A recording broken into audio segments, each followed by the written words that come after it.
So hello everyone, I welcome all of you back और मैं channel आपसे बात करने वाला हूँ सीनियर सिटीजन सेविंग स्कीम के अकाउंट को लेकर। उसमें कुछ मेजर और बड़े इंपॉर्टेंट बदलाव हुए हैं और पहला बदलाव एक खुशखबरी की तरह है। और खुशखबरी ये है कि आप अपने senior citizen saving scheme account को ओरिजिनल मैच्योरिटी के बाद कितने भी ब्लॉक के लिए एक्सटेंड कर सकते हैं। यानी ये पहले सिर्फ एक ब्लॉक के लिए एक्सटेंशन अलाउड था जो कि 3 साल का था, यानी ओरिजिनल मैच्योरिटी हुई 5 साल के बाद आप सिर्फ 3 साल के लिए उसे आगे ले जा सकते थे। अब इन 3 साल के अनलिमिटेड ब्लॉक के लिए आप अपने senior citizen saving scheme account को आगे लेके जा सकते हैं।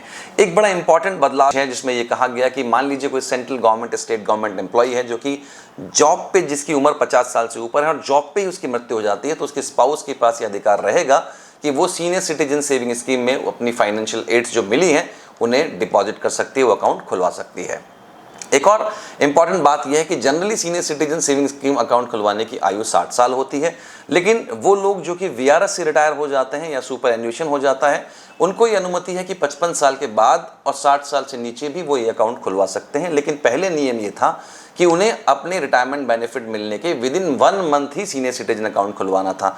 अब इस 1 महीने की सीमा को भी बढ़ाकर 3 महीने कर दिया गया है। लेकिन ध्यान रखिएगा, इस केस में वो सिर्फ रिटायरमेंट बेनिफिट ही इन्वेस्ट कर सकते हैं, यानी source of fund will be material here. और वो रिटायरमेंट बेनिफिट भी क्लियरली मेंशन कर दिए गए हैं। वो आपके प्रोविडेंट फंड के ड्यूज हो सकते हैं, आपकी डेथ कम ग्रेचुइटी हो सकती है, आपका basically commutation value of pension हो सकता है।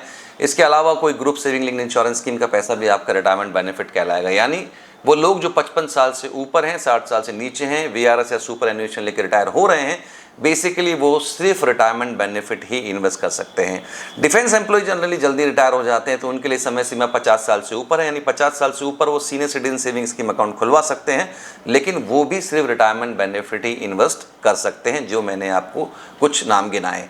इसके अलावा प्लीज़ ये बात समझिए, जो लोग जनरली मतलब एक नॉर्मल एज पे जो कि 60 साल है अपना senior citizen saving scheme account खुलवा रहे हैं, उनके लिए सोर्स इमैटेरियल है, वो अपना कोई भी पैसा सीनियर सिटीजन सेविंग अकाउंट में इन्वेस्ट कर सकते हैं।